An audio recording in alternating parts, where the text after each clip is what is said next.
অভয়ার মা বিজেপি নেত্রী মুখ ফসকে এমন সত্য কথা বলে ফেলেছে, তাতে বিজেপি পার্টি এখন বিরাট বড় বিপদে পড়ে গেল।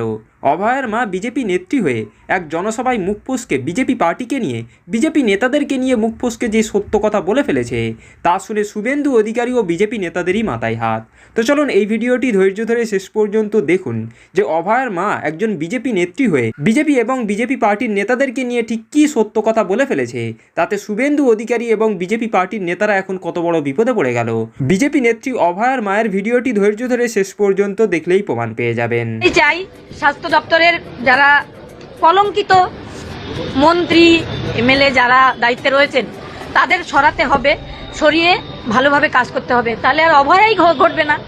কেউ একজন মেডিকেল কলেজে একটা ডক্টর পিজিটি তার 6 মাস পরে কমপ্লিট হয়ে যাবে, এমডি, তার সুন্দর একটা ক্যারিয়ার কতটা কষ্ট করে গড়তে হয়েছিল সেটা যেমন আমি জানি তেমন সে জানতো।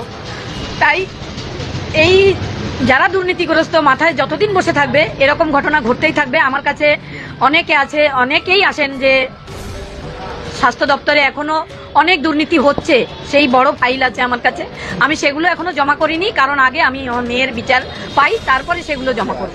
কারণ অন্যায়ের প্রতিবাদ আমি সবসময় করতাম এবং সবার জন্য করতাম, সমস্ত অত্যাচারিত মেয়েদের জন্যই করতাম। অন্যায়ের প্রতিবাদ আমি করেই যাব, সেই প্রতিবাদী মা বলেই তো মেয়েটা প্রতিবাদী হয়েছিল। আমি কোনোদিন অন্যায়কে সমর্থন করিনি, কোনোদিন করবও না। আমি অন্যায়ের দিকে যেখানে অন্যায় হবে সেখানে আমি প্রতিবাদ করবই, সে আমার সরকার আর অন্য সরকার সেটা ম্যাটার করে না, ম্যাটার করে অন্যায়। অন্যায়কে আমি কখনো প্রশ্রয় দিইনি, কখনো দেব না। কখনো যদি আমি অন্যায়কে প্রশ্রয় দিই, আমি আমার মেয়ের কাছেই ছোট হয়ে যাব।